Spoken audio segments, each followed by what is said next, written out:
Welcome to the 12th round of the Blitz tournament in Belgrade.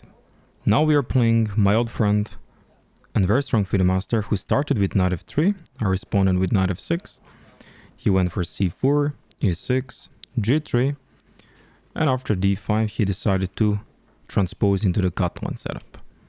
But I surprised him with knight e4. This is something Richard Ruppert used to play in the past a lot, and I think it's a very nice setup, especially in the Blitz and Rapid game. After f5, we are kind of achieving the Stonewall system, where we are not directly still playing c6. We are firstly challenging this knight on e5. White picked that line, he could play anything else, but the point is later maybe to go bishop f6 and h5. So now I have a little bit of trouble here choosing, should I go for h5, h4, or just stay normal with later on c6 ideas. The thing with h5, h4 is if they go for knight bd2, b3 and bishop b3 setup. But I went castles, and after queen b3 I know that this queen placement is not so much good here, especially with the inclusion of a3 here. He should instead went for something like knight c3. I played c6 now, and he went for knight c3. Queen would be much better to stay here in c2, since it will challenge the knight on e4, and then maybe f3, e4 could be a plan. I went knight e6 because I don't want to trade this knight. I think that this knight is a very important piece. Now I have a plan to take on e5, he takes back, and then take on c4.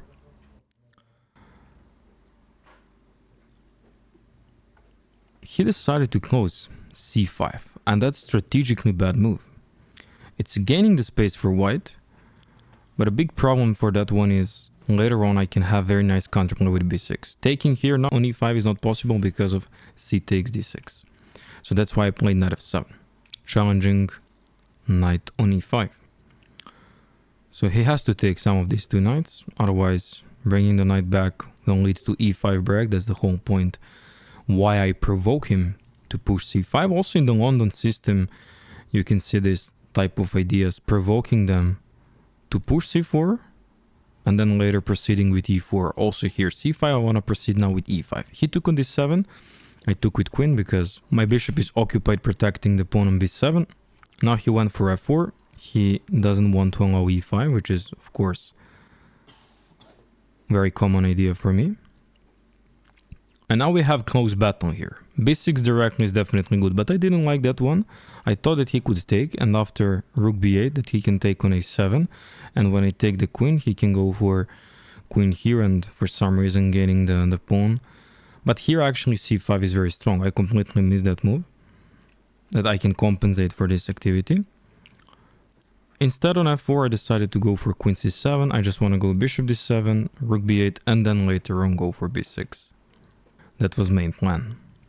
White should do something similar, but proceeding with b4. That's why he played queen c2, preparing for b4. Later on bishop d2, I guess rook b1, and then striking the same way like I would do here with myself, b6 and a5.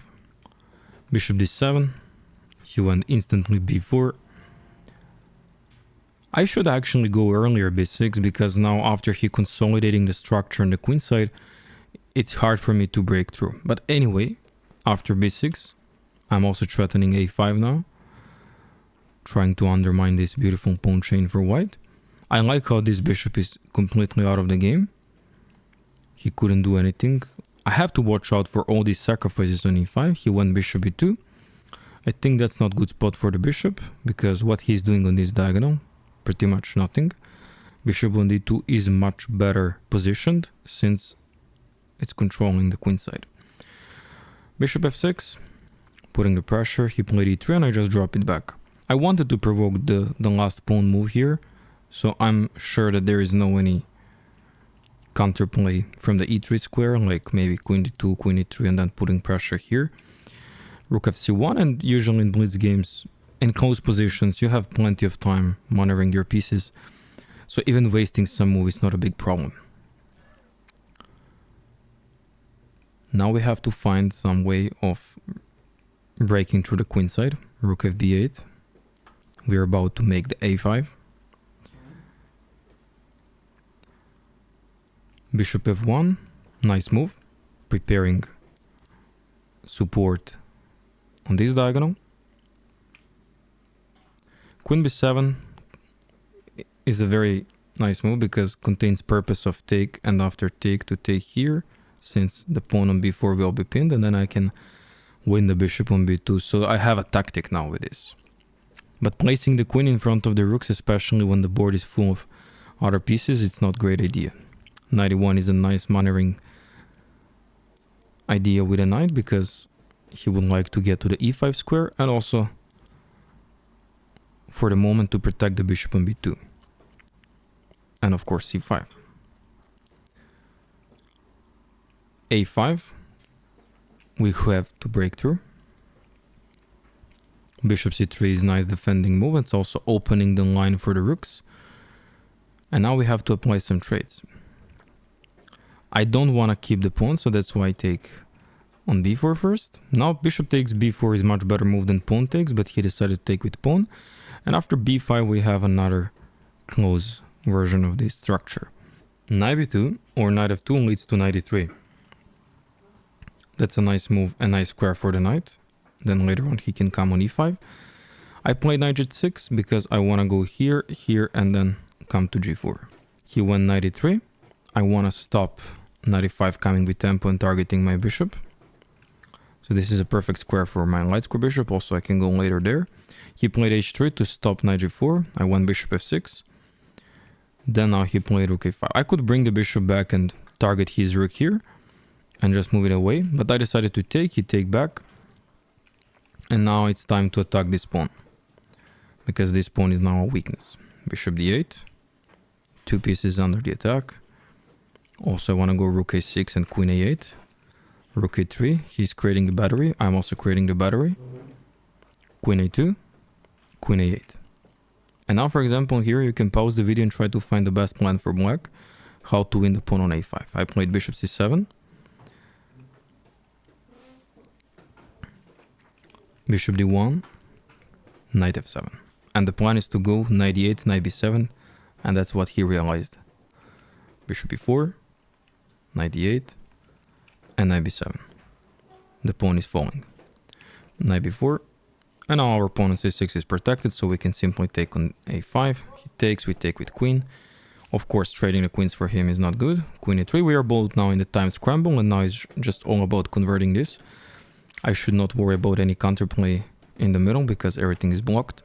He went g4 and I just need to keep it solid. G6. Of course, take. I'll take with e-pawn, so now the e line gets open. Bishop f3. There is some sacrifices here. I need to care about that all the time. Let's firstly eliminate this strong knight for the practical reasons. Queen a4.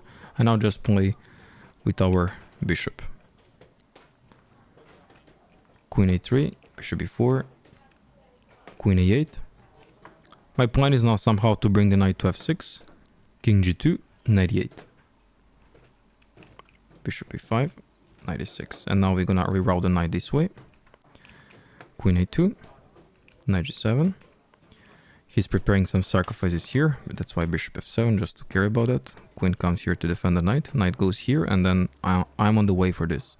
Bishop c2, knight f6, king f2. And I'll just trade this and open up the light squares, especially this diagonal. Bishop c7, implementing the bishop here, but I'm the one that controls the A line, so I'm not scary about their queen. Bishop e5, now bishop e6, so I have a beautiful attack, and now he blundered with king g3, queen g1, king h4, and now just queen f1. He's very low on time, so handling this position is very hard, and now he receives the checkmate. Yeah, time scramble leads to all these blunders and mistakes. And this system is actually very nice. Richard Rapport is the one that I think firstly played that one. Thanks for watching, and I'll see you in the next round.